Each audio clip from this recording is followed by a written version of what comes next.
Hey, good afternoon. And today I want to talk about Uranus going into Gemini on July 7th. Uranus is innovative and disruptive. He's our neurodivergent energy, being able to see the big picture instantaneously. And you can count on him dislodging any fixed ideas or fixed thinking. And he'll be in Gemini for 7 years. He'll go back into Taurus a little bit at the end of this year. But the point is that this is occurring right as Mercury is slowing down to go retrograde on July 17th. And Mercury's often said to be the lower octave or the more left hemisphere aspect of the brain, where Uranus is seeing the whole picture, being able to integrate both hemispheres of the brain. And so Mercury being in Leo started on June 26th and will go until September 2nd because of his retrograde cycle, basically from the 17th of July until August 10th, 11th. The Mercury retro in Leo with Pluto being in Aquarius, right? So it can suggest that we are learning how to be intergenerational, multidimensional, and inclusive in our thinking. Because the Leo Aquarius axis, well, I know I mentioned Uranus and Gemini, but let's start with a basic thrust that we're all dealing with. No matter what your spectrum is on belief and knowledge and wisdom of astrology, most people who have any interest in it have heard the term Mercury retrograde. And while we might want to do an air cross and say all retrogrades are bad, retrogrades are a function of our holistic thinking, a function of our souls, our ability to be inclusive and complete, to pause, to learn what the planet is teaching us. And in that learning, we review, we reevaluate. What are the evolutionary lessons?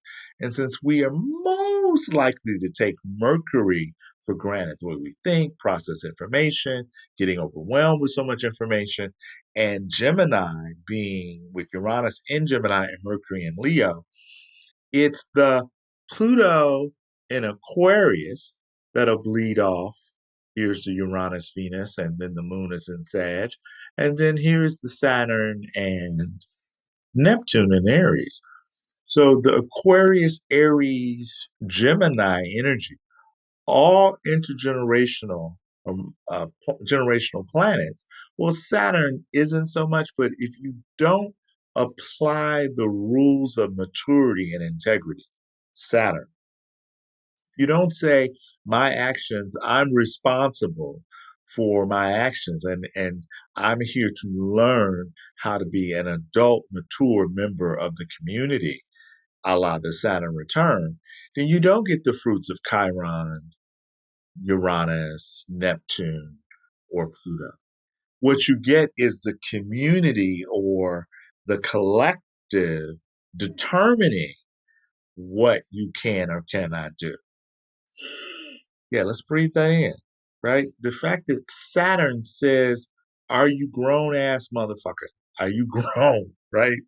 And that's why the Saturn return at 29 to 30, most astrologers will say you're not even an adult until then, until that complete cycle. Now, there are some souls that start with their maturity and through lack of parental or lack of conditioning or too much conditioning that they internalize Saturn at an earlier age. But the point of this discussion is recognizing the fact that Uranus in Gemini speeds up our intellect, speeds up our information overload, and just historical energy. Every 84 years, Uranus returns to itself. 12 signs, 84 years. So he spends almost exactly 7 years in each sign. And in mythology, he, as the sky god, was the father of Saturn, time. So the chaos and the aloofness and the above everything sky energy, Uranus basically produces time, which we know is kind of an illusion anyway, right? Point. The aspect of Uranus and Gemini, if you just pause and breathe, Revolutionary War, Civil War, World War II, Uranus and Gemini. Doesn't mean we're destined to have World War III. It just means the information that we gather, if we're not looking to the fact that even its ingress on July 7th, we got Venus there. So Venus glues or brings things back together. She bridges our value system. And with her being next to Uranus, mythological story, the blood of Uranus's severed genitalia by his child Saturn Chronos, the blood is the Furies, but the drops that hit the sea, Venus was born out of that. Aphrodite, seaborn. So Venus has a relationship with bridging the future, bigger picture sky energy of Uranus with the Saturn, Earth realism, our relationship to time. Venus says we need them both, right? So speeding up of information, whether that's more false information, but every time you look to even intuit whether or not something's true or false, it requires a pausing, a breathing. This is where, the passion project with Tavish Carter of our raw material, creating a self-monitoring system that you can come into at whatever week. It starts every solstice and every equinox, and there are 12 pillars. So Gemini and astrology and our raw material together, Gemini goes to nourishment, food, material, as well as spiritual food. Again, Gemini being a dualistic sign, just think about, how do you feel about food? How do you feed your mind? Are you a worst case scenario individual? And with Saturn and Neptune conjoined in new beginnings, Aries, we're all getting a new relationship to our mystical, unifying side with our pragmatic, what did you do to manage your time, Saturn? And then the Mercury retrograde is just giving us the vision. Maybe pause and look at our feelings and re-examine our habits, re-examine how we communicate. And typical Aquarius Pluto energy is, do you want to be heard or do you want to be right? So those people born in the mutable signs, Virgo, Gemini, Sagittarius, and Pisces, Uranus going into Gemini, even though it's only going to do the first 2 degrees, doesn't necessarily matter. Yes, it's more important to you, those that are born at the early degrees of those mutable signs, but you're on notice regarding your rigid beliefs or your compartmentalization because Uranus demands transparency. Pluto in Aquarius demands transparency. And so when your left hand doesn't know what your right hand is doing, Gemini, Virgo, Sagittarius, and Pisces, know that we're going to feel it even if you're not called. Yes.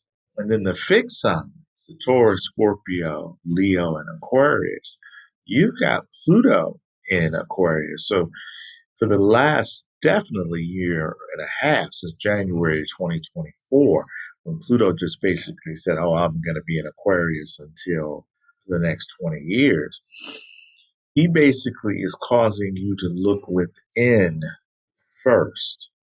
Take the straw out of your own eye before you judge someone else's straw, right? So that fractal or that energy of Christ consciousness, not doing onto others. The other way is, I'm not going to do anything to you that I don't want, that I wouldn't want done to myself, because that implies more of a self-knowledge where you've been hurt, you've been betrayed. And the fixed signs, Taurus, Leo, Scorpio, Aquarius, all have very long memories, elephantine memories. And so you could be operating out of those rooted beliefs that what has happened in the past is predestined to happen in the future. And then you cardinal, Aries, Cancer, Libra, and Capricorn. You've got heavyweight Saturn and Neptune in your modality. And so you're here to really understand how to apply pragmatic visionary energy to whatever you're dealing with. Now, if you want an individual assessment of this energy coming up, that's where reach out, subscribe, uh, something in the comments section. I may be doing some TikTok, Quan Tracy Jerry, and Instagram on some of this. But that's where, just know when you go into asking yourself, ride or die, think, are these the only two choices? But the writing is the writing of unity, inclusiveness, ending that separatist illusion. Remember, Uranus and Gemini happened during the United States Civil War. And we still have not corrected that original one.